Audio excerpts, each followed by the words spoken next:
Assalamualaikum warahmatullahi wabarakatuh. Bersama dengan saya, Ervina Rahmawati, SST MPH pada mata kuliah Epidemiologi. Pada pertemuan kali ini, kita akan membahas terkait dengan materi epidemiologi penyakit menular. Epidemiologi penyakit menular atau biasa kita sebut sebagai communicable disease adalah penyakit yang menular secara langsung ataupun tidak langsung. Penyakit yang menular secara langsung ini ditularkan dari penderita ke orang lain melalui cairan tubuh atau sentuhan kulit. Sedangkan untuk penyakit yang menular tidak langsung biasanya ditularkan melalui perantara lingkungan, kemudian vektor, maupun makanan dan minuman. Untuk penyakit menular ada beberapa jenis. Yang pertama ada HIV/AIDS, kemudian ada difteri, TBC, chlamydia, sifilis, panu, campak, herpes, influenza, kolera, DBD, filariasis, flu burung, SARS, COVID-19, rabies, dan juga malaria, serta beberapa penyakit menular lainnya. Adapun manifestasi klinis penyakit menular, yaitu untuk spektrum penyakit menular secara umum dijumpai berbagai manifestasi klinik. Ada yang mulai dari gejala klinik yang tidak tampak sampai juga keadaan yang berat, disertai dengan komplikasi dan dapat berakhir dengan kecacatan atau meninggal dunia. Untuk yang manifestasi klinis infeksi terselubung atau biasa kita kenal sebagai tanpa gejala klinis atau mungkin singkatannya adalah OTG, orang tanpa gejala, ini biasanya pada keadaan suatu penyakit yang tidak menampakkan diri secara jelas. Jadi gejalanya tidak tampak, orang tersebut terlihat sehat-sehat saja, tetapi keadaan tersebut bisa juga menularkan kepada orang lain walaupun dia terlihat sehat, tetapi virus atau mungkin bakteri atau kuman yang ada dalam tubuhnya itu masih bisa ditularkan ke orang lain. Untuk menegakkan diagnosis pada orang tanpa gejala ini perlu adanya pemeriksaan laboratorium tertentu seperti adanya tes tuberkulin, kemudian kultur tenggorokan, pemeriksaan antibodi, pemeriksaan antigen, dan lain-lain. Penyebab atau agent yaitu organisme penyebab dari suatu penyakit menular tadi. Yang pertama ada kelompok arthropoda, yaitu serangga seperti scabies, pediculosis. Nah, kemudian ada kelompok cacing atau helminthes. Ini bisa jadi baik cacing darah maupun cacing perut. Kemudian ada kelompok protozoa seperti plasmodium, amuba, kemudian fungi atau jamur, baik itu yang uniseluler maupun multiseluler. Kemudian organisme lainnya yaitu bakteri, bisa dari kelompok Spiroseta atau Rickettsia. Kemudian yang kecil sekali, mikroorganisme terkecil penyebab penyakit, yaitu virus. Cara penularan penyakit ini ada beberapa cara. Yang pertama bisa kontak langsung melalui kulit, atau sentuhan, melalui cairan tubuh orang, bisa melalui udara, melalui makanan dan minuman, atau melalui vektor. Keadaan penjamu, nah ini, keadaan penjamu juga bisa menyebabkan suatu penyakit. Keadaan umumnya bagaimana? Apakah memang dia rentan terhadap penyakit atau tidak? Kemudian bagaimana kekebalan tubuhnya? Apakah sebelumnya sudah melakukan imunisasi, vaksinasi, mendapatkan kekebalan alami atau kekebalan buatan? Kemudian status gizinya seperti apa? Apakah dia menjaga pola konsumsi makanannya atau tidak? Kemudian apakah ada riwayat keturunan penyakit tertentu? Gitu. Sumber penularan yaitu reservoir ada dua, yaitu reservoirnya manusia atau human reservoir. Ini bibit penyakit yang hidup di tubuh manusia. Penularan penyakit dari orang ke orang dan hanya dapat menimbulkan penyakit pada manusia saja. Contohnya adalah pada penyakit HIV/AIDS. Kemudian reservoirnya ada pada binatang atau benda, animal reservoir. Ini bibit penyakit yang tumbuh di tubuh hewan. Contoh ada pada penyakit pes, yaitu animal reservoir-nya adalah tikus. Kemudian rabies, ini reservoir-nya adalah anjing. Leptospirosis, tikus juga. Trichinosis, babi. DPD itu ada nyamuk Aedes aegypti, malaria itu juga nyamuk, dan lain sebagainya. Bagaimana dengan manusia sebagai reservoir penyakit menular? Nah, ini manusia bisa muncul sebagai reservoir ketika dia menjadi penderita, atau bisa jadi ketika dia menjadi karir. Jadi dia tidak merasakan sakit, merasa sehat-sehat saja tanpa adanya gejala-gejala penyakit pada dirinya, tetapi dia bisa menularkan ke orang lain. Nah, ini yang disebut sebagai karier. Tapi kalau penderita berarti dia sakit dan dia bisa menularkan penyakit. Kalau karier, dia merasa sehat saja, tetapi di dalam tubuhnya ada mikroorganisme atau kuman penyebab penyakit yang bisa ditularkan kepada orang lain. Nah, manusia sebagai carrier ini ada beberapa jenis. Yang pertama adalah health carrier. Ini adalah orang yang tidak pernah menampakkan menderita penyakit apapun. Jadi secara klinis terlihat sehat-sehat saja, tetapi ternyata dia mengandung unsur penyebab atau ada bibit penyakit dalam tubuhnya yang dapat ditularkan kepada orang lain. Yang kedua, incubatory carrier. Ini adalah orang yang masih dalam masa tunas atau masih dalam fase awal dia terkena penyakit. Jadi masih yang belum terlihat jelas tanda gejala penyakitnya, tetapi dia sudah bisa menularkan kepada orang lain. Kemudian convalescent carrier, ini dia sudah tidak sakit, jadi sudah sembuh, tapi baru saja sembuhnya dari penyakit menular tertentu, tetapi masih bisa menularkan ke orang lain, gitu, pada masa tertentu pula. Kemudian chronic carrier, ini adalah penyakit yang menahun, jadi orang yang menjadi sumber penularan yang cukup lama. Gitu. 3 aspek penularan dari orang ke orang. Jadi aspek pertama adalah waktu generasi atau generation time. Ini merupakan masa antara masuknya penyakit pada diri seseorang sampai masa kemampuan maksimal seseorang tersebut dapat menularkan penyakit. Gitu. Jadi bibit penyakit itu masuk kepada diri seseorang sampai kemampuan maksimal seseorang dapat menularkan ke orang lain. Ini yang dinamakan sebagai waktu generasi. Generation time dari penyakit satu dengan penyakit lainnya ini beda-beda. Kemudian kekebalan kelompok atau herd immunity, ini adalah tingkat kemampuan atau daya tahan suatu kelompok penduduk tertentu terhadap serangan atau penyebaran unsur penyebab penyakit menular. Jadi semakin kelompok itu kebal terhadap penyakit, maka imunitasnya semakin baik, maka penyakit tersebut jarang atau kasusnya jarang terjadi pada kelompok tersebut.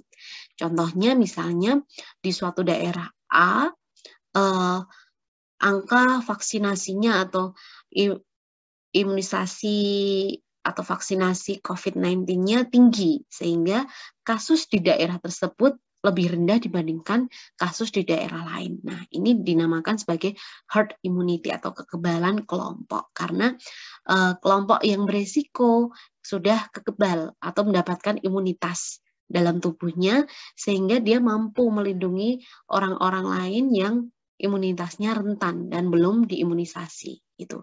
Tapi ini biasanya ada jumlah tertentu, paling enggak 70% dari kelompok tersebut sudah kebal terhadap penyakit. Kemudian angka serangan atau attack rate. Ini adalah sejumlah kasus yang berkembang atau muncul dalam satu satuan waktu tertentu. Contohnya yaitu serangan COVID gelombang kedua atau varian Delta yang terjadi pertengahan tahun 2021. Itu adalah termasuk attack rate. Jadi pada gelombang pertama tinggi, kemudian kalau tidak salah waktu itu gelombang pertama kapan ya? Tahun 2020,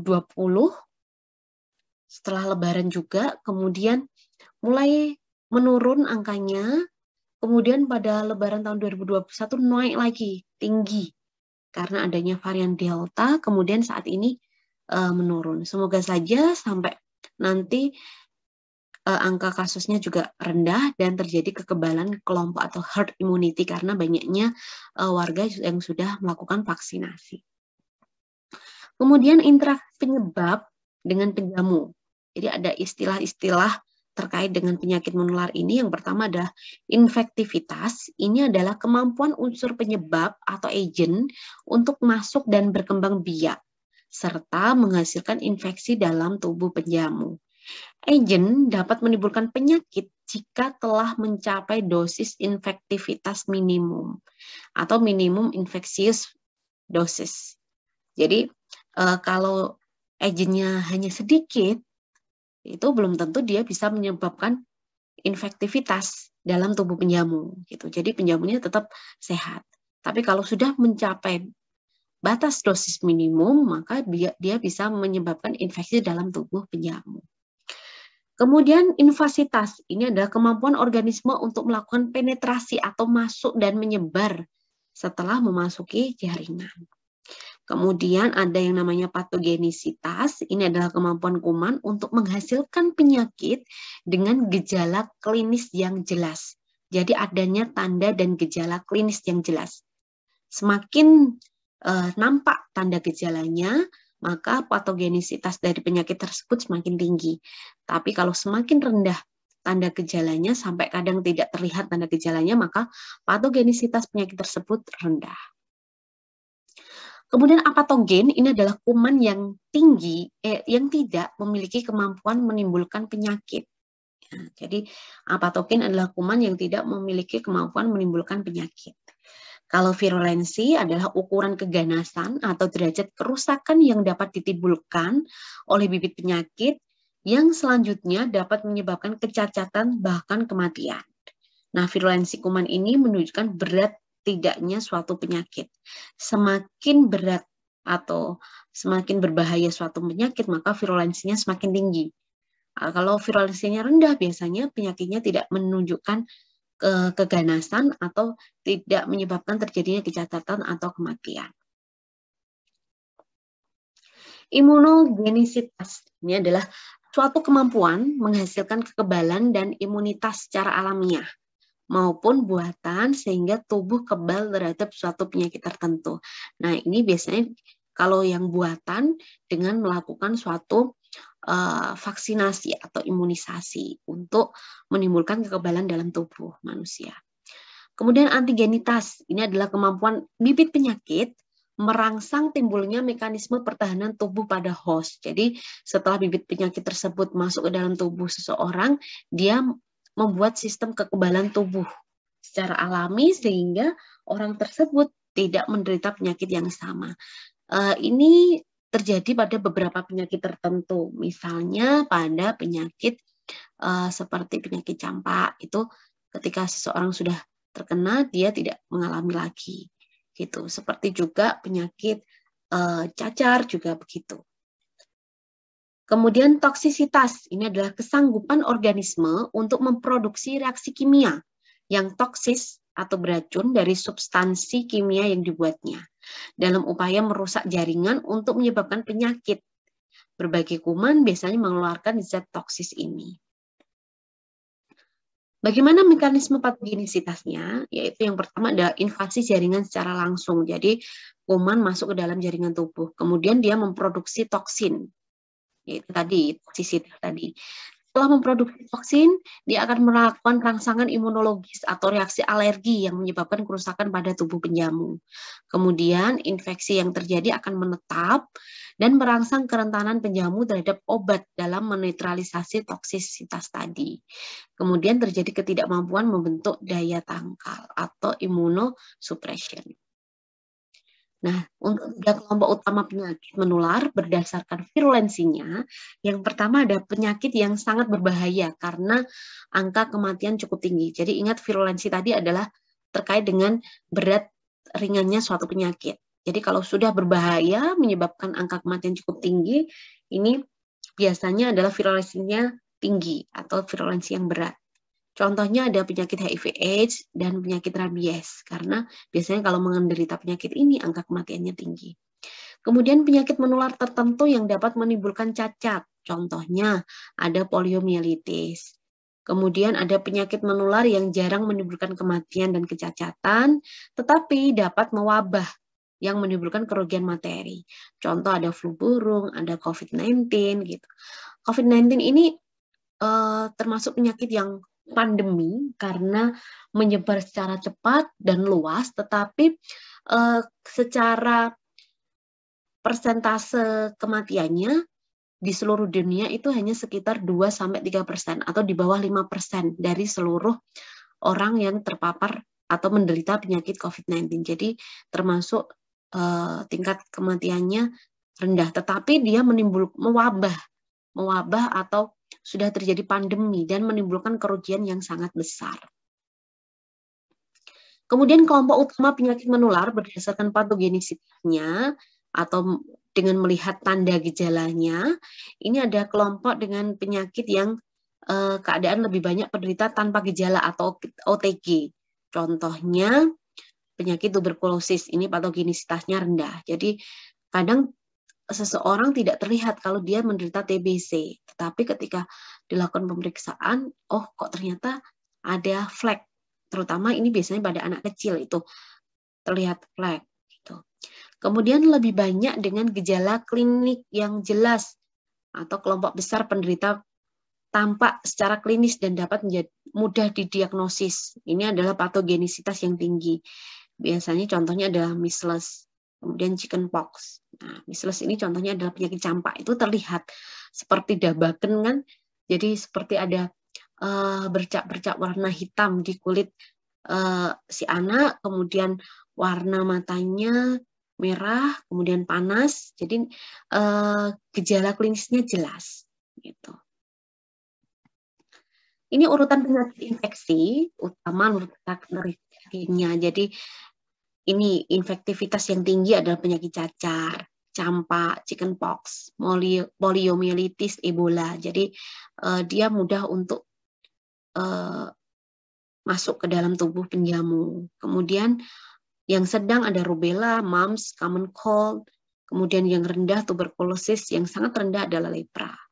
Kemudian patogenisitas yang tinggi atau yang kelihatan jelas tanda gejala klinisnya ada cacar, rabies, campak, chickenpox, common cold, AIDS, Ebola.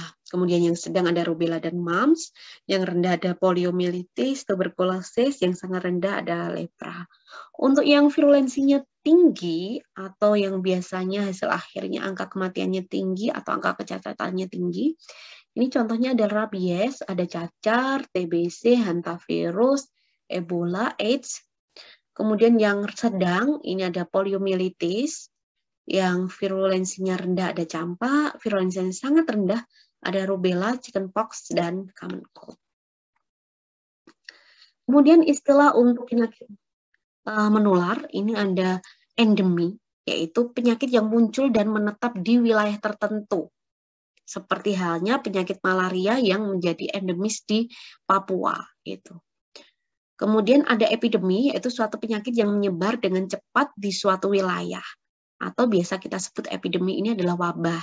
Tapi biasanya wilayahnya lebih sempit dibandingkan dengan yang pandemi. Contohnya Ebola di Kongo 2019. Jadi karena ini hanya di satu negara, maka masih disebut sebagai epidemi.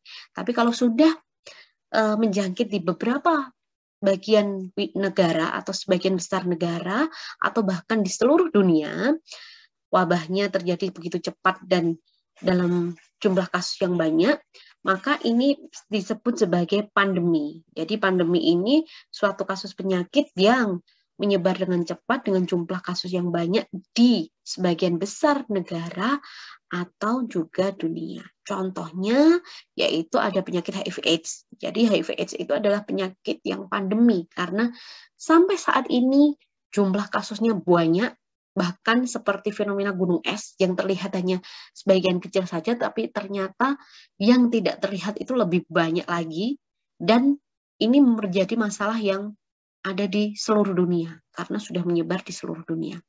Kemudian yang masih terjadi pandemi saat ini adalah COVID-19, itu juga masih menjadi momok penyakit menular di dunia saat ini. Nah, ini daftar pustaka yang saya ambil.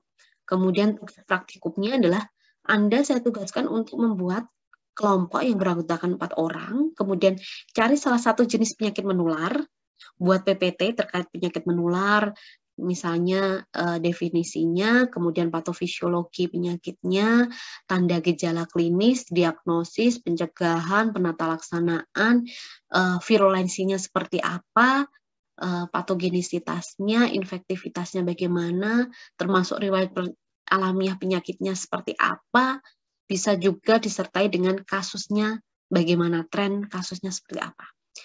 Semakin lengkap, semakin bagus. Kemudian nanti tugas ini dipresentasikan pada saat jadwal praktikum dan dikumpulkan melalui LMS. Jadi untuk tiap kelompok mengangkat jenis penyakit yang berbeda karena banyak sekali penyakit menular yang ada di dunia ini. Boleh yang saat ini masih terjadi atau boleh yang sudah tereradikasi atau sudah hilang dari muka bumi ini. Jadi dulunya ada, sekarang sudah nggak ada. Anda angkat sebagai penyakit menular yang ingin Anda presentasikan juga boleh. Begitu. Itu materi yang sudah saya jelaskan terkait dengan penyakit menular pada mata kuliah epidemiologi. Semoga bermanfaat buat Anda dan tetap menjaga kesehatan. Sampai jumpa pada materi selanjutnya. Terima kasih. Wassalamualaikum warahmatullahi wabarakatuh.